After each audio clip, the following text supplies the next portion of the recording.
California is without a doubt one of the most well-known states in the U.S. First and foremost, of course, because of its powerful economy. By all sorts of measures, California ranks at the top among other states and even surpasses many countries. Yet at the same time, California is really affected by erosion. This destructive process impacts the state in all its main forms. California keeps losing its coastline because of coastal erosion. There's a constant loss of land caused by excessive and downright reckless farming. And the scariest part is that in the state, hill erosion is just considered normal because wildfires aren't uncommon in California, which burn away all the vegetation and then chunks of hills just come crashing down, killing people and causing massive destruction.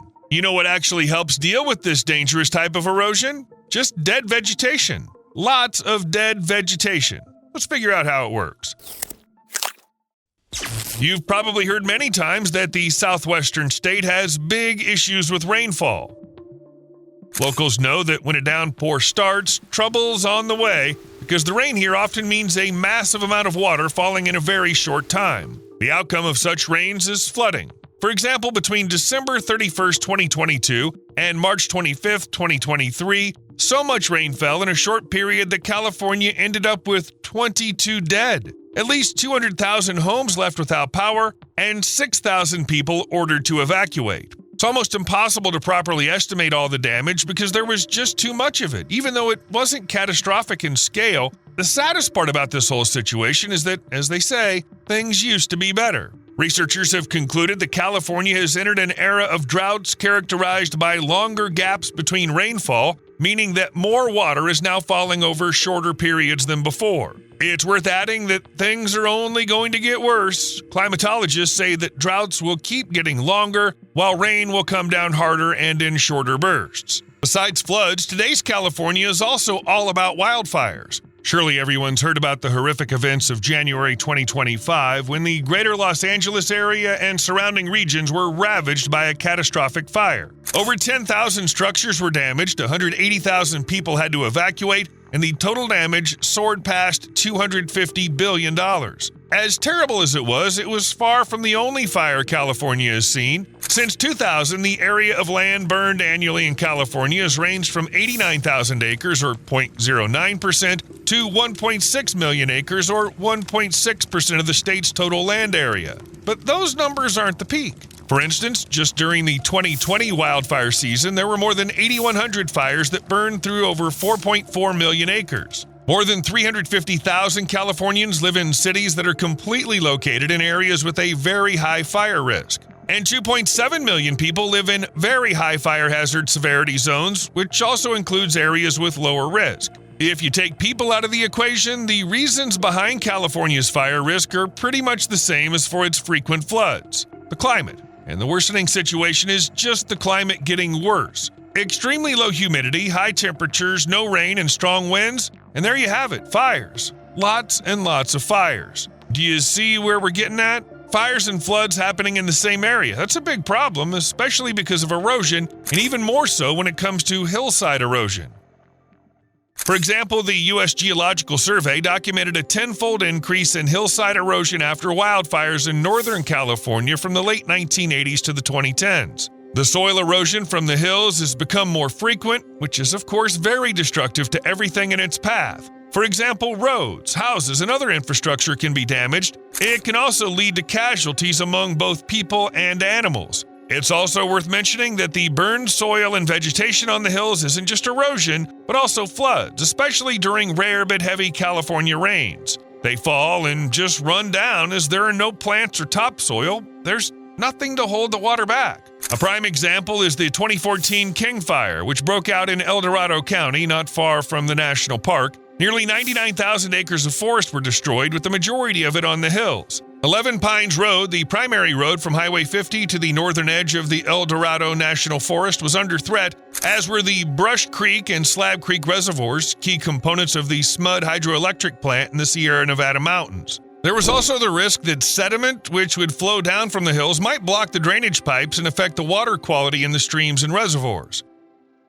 Overall, a lot of problems were expected. However, the U.S. Forest Service, which included soil scientists, botanists, and hydrologists, didn't wait for the California rains that would lead to negative consequences. They identified 1,200 acres of forest that needed immediate attention before the heavy rains arrived. Everything was figured out, and then the conclusion was made. It was time to turn to the help of dead plants, or in other words, straw. Big bales of certified rice straw without weeds, a byproduct of rice cultivation, were loaded into horizontal shredders that chopped the straw into small mulch pieces. And then helicopters appeared. Why not if you need to get things done quickly and efficiently? Besides, navigation is no problem now, so there's no risk of dropping the straw somewhere it shouldn't be. In general, all the processed straw was put into nets on 2 medium-sized helicopters, which flew to turn once green forest areas on slopes with a steepness of 15 to 60% into yellow straw-covered areas. As stated, 1 load of straw could cover almost 1 acre of forest with a ton of straw, and each round trip took 4 minutes. Ultimately, not all of the chosen area could be treated, but 320 acres were still covered with straw.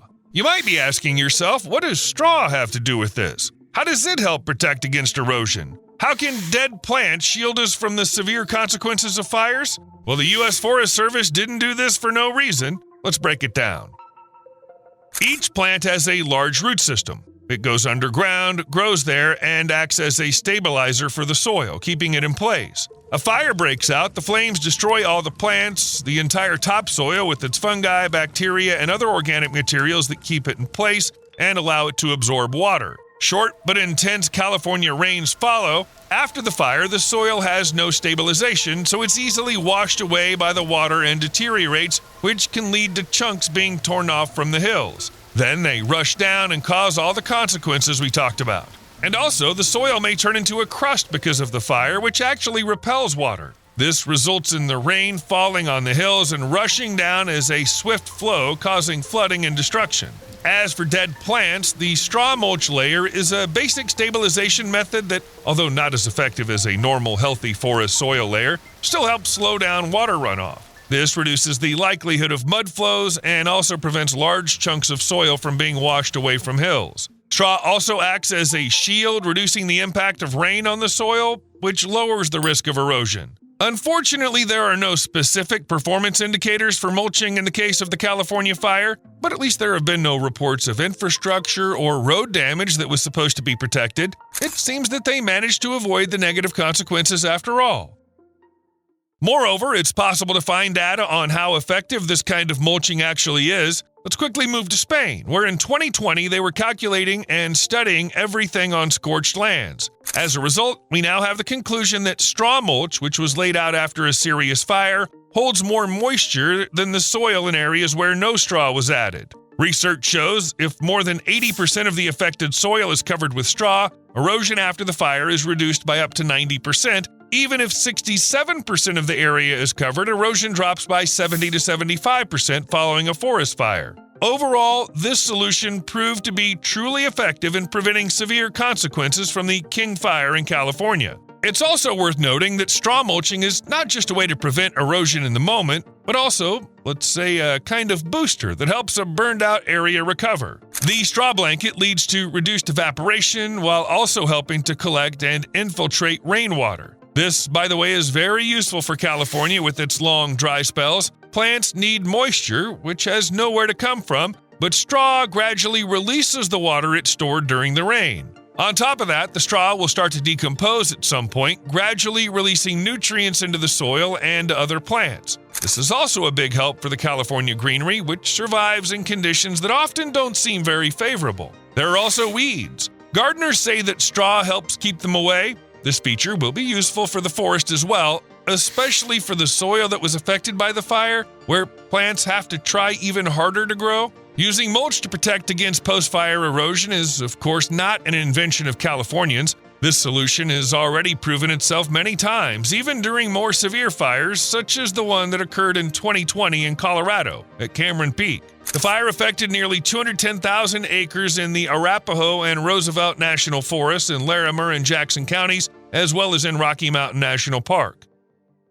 Extreme temperatures, low humidity, rugged terrain, and gusty winds, all of that was there. The situation was exactly the same as in California, except for a few minor differences. The expected consequences were just as terrifying as those in California. For example, researchers immediately pointed out that the forest soil on the hills would lose its top layer, rain would come and wash it away, leading to an excess of runoff and nutrients in the places where it all ended up. Over 990 miles of the Poudre and Big Thompson rivers were within the fire's perimeter, putting many valuable assets tied to these waterways at significant risk. The consequences didn't take long to show. In the summer of 2021, it became common to see washed-out roads, sudden floods, and mudslides on the Poudre River, and the river itself turned black due to sediment. Everything pointed to the fact that the heavy rains in the area where everything had once burned had led to a flow of soot, ash, and charred tree remnants into the river and its many tributaries. For example, in July 2021, there was a flood during which several people in Larimer County were affected and a couple of buildings were destroyed.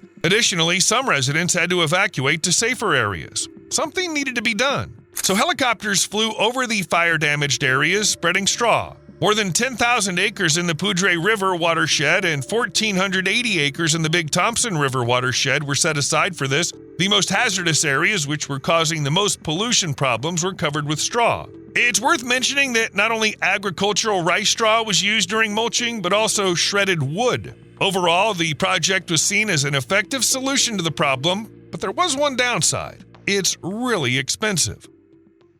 One flight of the helicopter team alone cost between $5,000 and $6,000 for 2.4 acres. When factoring in other expenses, the total cost for mulching 10,800 acres of the fire-affected forest was estimated at $31 million.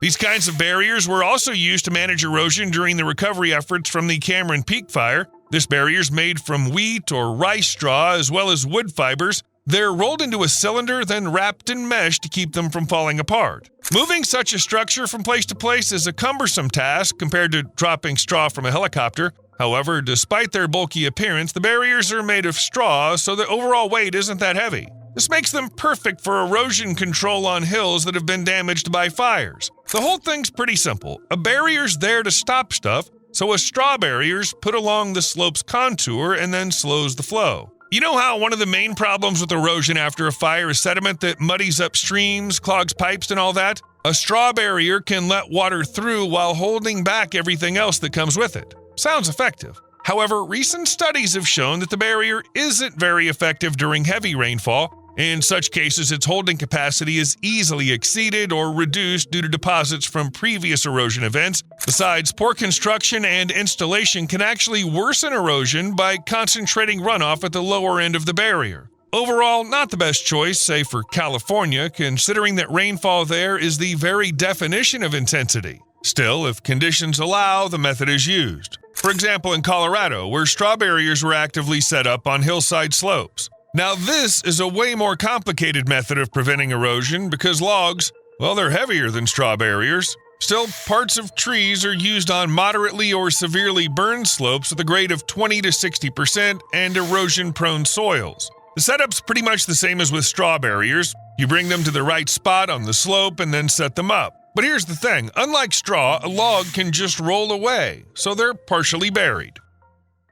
They work just like straw barriers. Studies have shown that logs can reduce water runoff. However, once again, that's only during low-intensity rains. If it's pouring, let's say like crazy, then the impact, according to experts, is unlikely to be significant. Another way to prevent erosion is planting. Yes, simply sowing seeds to restore the surface that got scorched is a good option. Usually, in this case, non-reproducing annual plants are chosen. They're specifically selected to avoid negative interactions with the local flora and to prevent changes to local biodiversity. Then, without much preparation, seeds get scattered over the scorched land or trees get planted. If there's a chance, they use a trick we've already seen a few times today, aircraft. And sometimes drones come into play. They've made it here too. This method of preventing post-fire erosion on hillside slopes was widely used before, especially in the U.S. back in the 1970s and 80s. 75% of the burned areas treated in the states were seeded this way.